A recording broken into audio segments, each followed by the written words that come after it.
I absolutely agree with those comments. I mean, the thing about Laurel Hubbard, who's the New Zealand weightlifter, is that Laurel Hubbard is not actually on current form, is not actually the best weightlifter among women weightlifters. Actually, it's not true that that she's going to automatically come top. And I thought that Kevin was absolutely right. I mean, people have all sorts of physical and physiological advantages. If you were born in the highlands of Kenya, for example, you will have, or in Nepal, in high altitude areas, your blood composition, your ability of your red blood cells to carry oxygen will tend to be much better than somebody born in the lowlands, and you may well therefore be a much better marathon runner, because you've got that physical propensity. There was I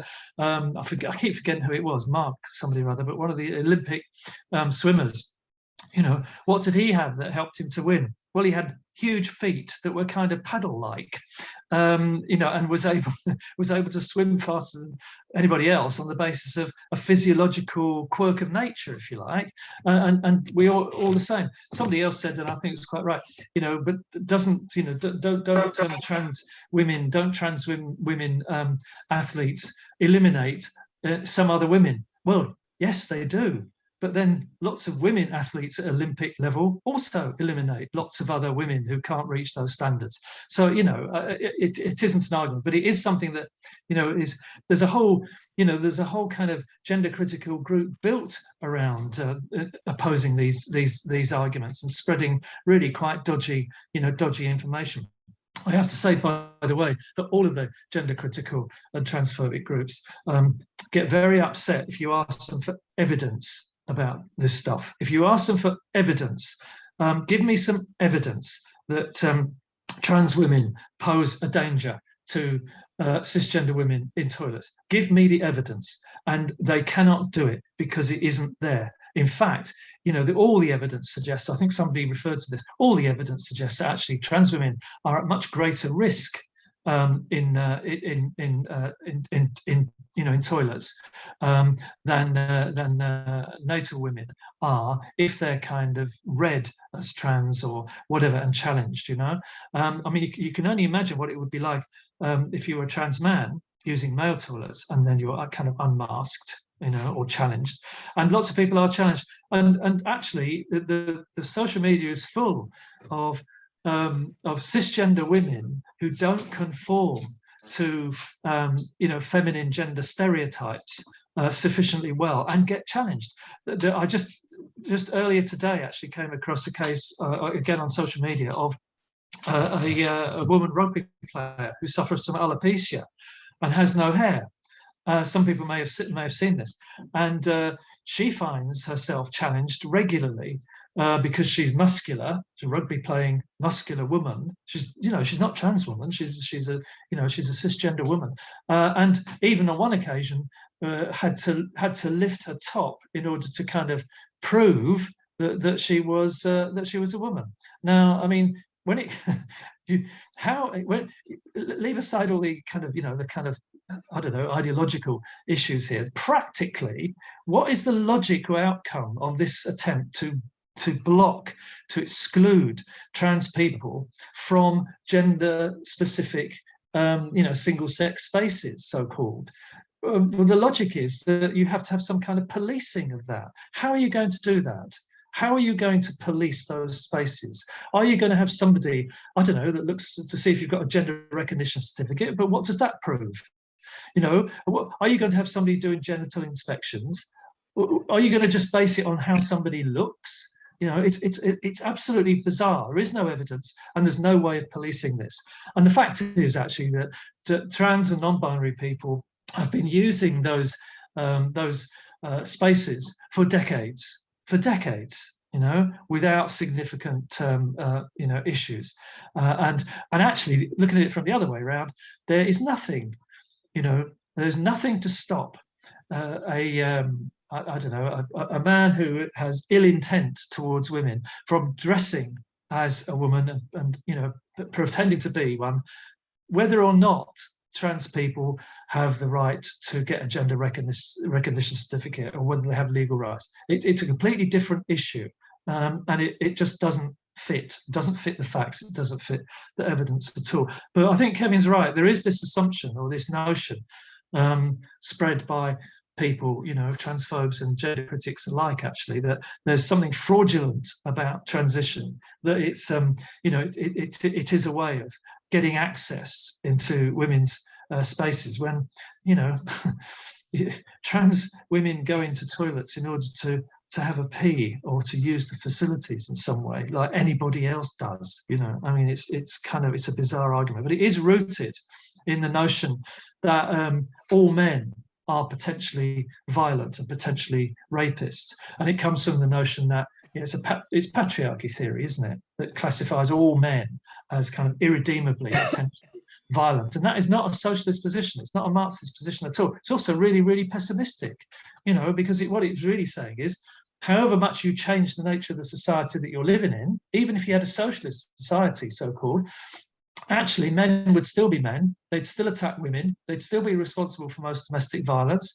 They'd still be responsible for rape and so on and so on and so on, because they're men, and it's something in their gene inheritance, if you like. And we don't accept that argument as Marxists. We don't accept that argument at all.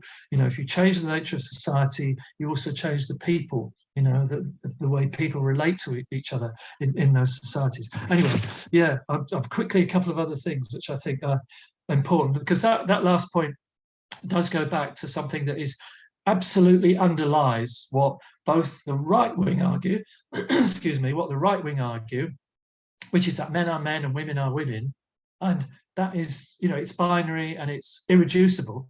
But that is also accepted now by lots of people from the kind of radical feminist and feminist wings, and some people on the left as well. And yet, surely, if you think about second wave feminism in the 70s and 80s, surely what that was about was absolutely saying that biology is not destiny.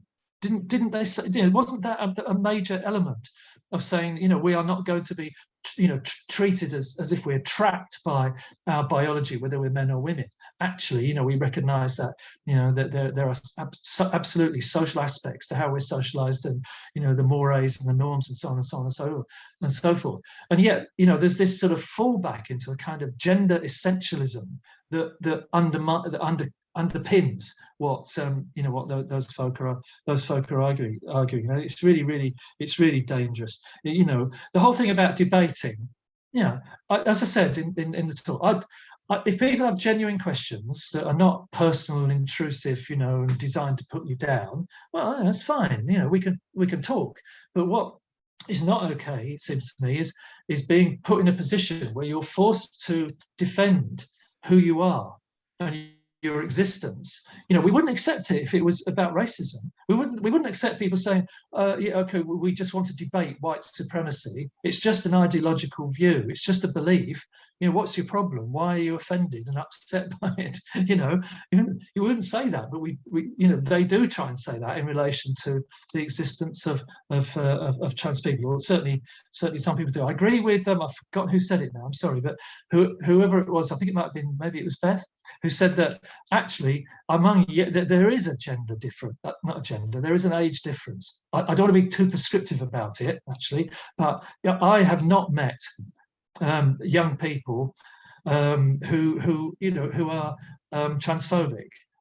Maybe there are, but actually, if you look around you, if you look around the people who were on the Black Lives Matter demos, on the Palestine demos, and so on, they are perfectly open to people, trans people's involvement and supportive of trans people. We saw lots of Black Trans Lives placards, on those demonstrations, and there is a sense in which a lot of the gender critical folk are coming from that sort of second wave feminism, and they tend to be, I don't want to be ageist, but they tend to be of that kind of 50s and 60s generation who are stuck in that mold, which for socialists, I think is disastrous. I think it's absolutely disastrous to get on the wrong side of history. And they've got themselves into a position, as have some sections of the left. I saw an article by Lindsay German who I had a lot of respect for as one of our ex-members and ex-leaders, has written some brilliant stuff on on women's liberation and Marxism and so on. Terrible article last week, dreadful article that ducked the whole question of solidarity with trans rights. And why? Why? Because that whole milieu of people, there's two reasons, I think. One is, and I think I'm not sure who it was actually, Mary, I think it was, perhaps talked about trade unionism, and Pete also talked about the level of struggle. And I think absolutely the level of struggle is a factor here. If you haven't got that kind of generalized industrial struggle where there are loads of people stood on picket lines, where you know who the enemy is. The enemy is the boss. The enemy is the ruling class. It's not, some work colleague who is trans. It is not, because you're all stood together, you're all organizing around the strike, you're taking on the managers and the boss, and you learn through that struggle who the real enemy is. And it's not the person stood next to you who's fighting the same battle. And I think that's really important. I think it's partly about the low level of struggle. I think it's also, there's a lot of the people come from the bureaucracy, the trade union bureaucracy, who are not actually into organising resistance and struggle. You look at the people, who are we talking about? Some of the people in PCS, some of the people in NEU, one or two other unions, some people in FBU, Firefighters Union, and so on. And there are others. I know from friends I've got in the Labour Party that these arguments have broken out inside the Labour Party left as well, to quite a considerable extent. And a lot of those people, certainly counterfeit people, they rely on them for money. They rely on them to support the People's Assembly and the Stop the War campaign and so on. And they're not going to take a position against what Women's Place UK are saying. The other thing is that a lot of the groups, and I didn't really dwell on this, but actually there's some very, very dodgy stuff circulating which links into anti-Semitic conspiracy theories. And this comes, it's coming from the right and the far right, Orban and the attacks on so-called Jewish cabal, international cabal, and all that, and how it fits into all the stuff about the Great Replacement theory, supposedly, which is Jewish financiers who are financing refugees and migrants to displace the Christian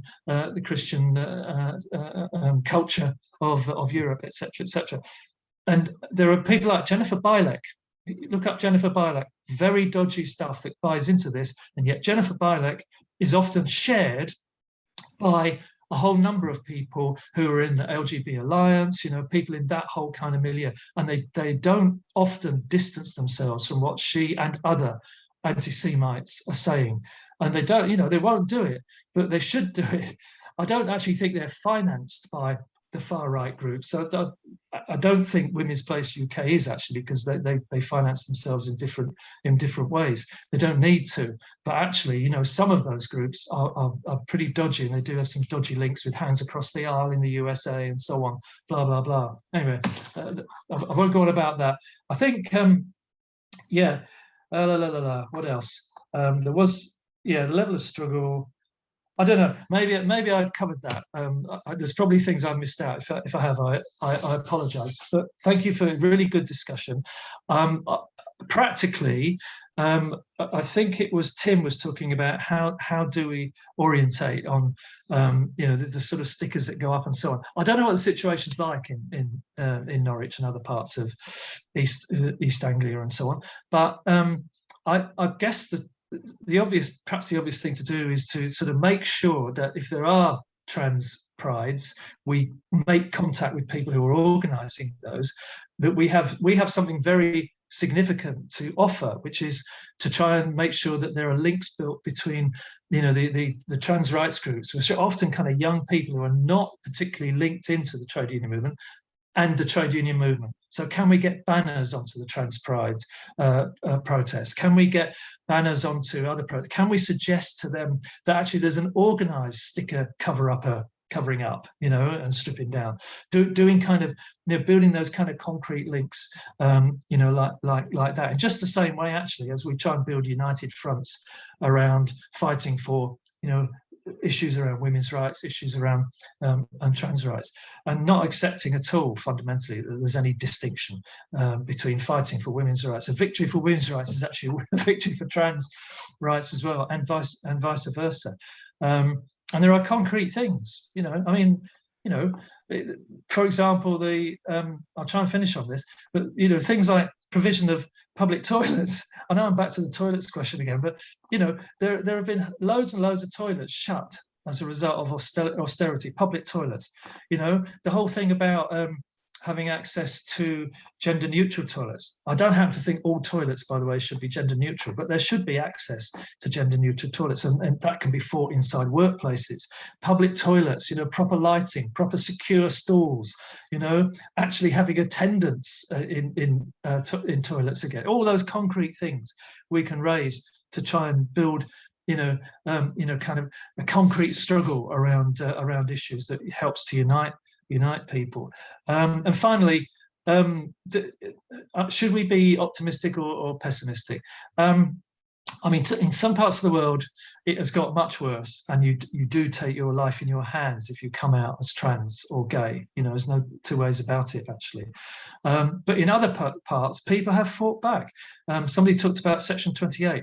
I mean, I know the campaign against Section 28 didn't win, but what it did do was pull together people who were organising essentially around kind of trans rights and so on, fighting for funding over HIV/AIDS, and gay groups, who took kind of fairly radical stands, and it brought them together. And actually, that paid dividends in the later 90s, because that's where LGBT came from. The T got included with LGBT. It wasn't just lesbians and gays, it was lesbian, gays, bisexual and transgender people. And that's become the orthodoxy within the trade union movement. And the bottom line is, actually, I think the gender critical and transphobic voices within the trade union movement and in the working class as a whole are a minority. We shouldn't ever accept that they're a majority.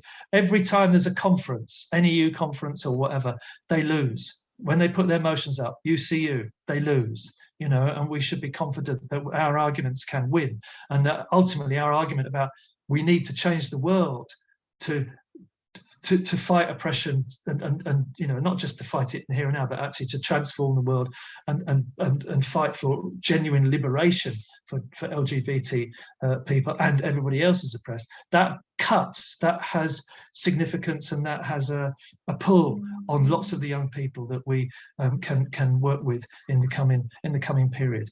So I'll shut up now. I've gone on too long. Sorry. I think that'll do. Thank you very much, Laura. Thank you.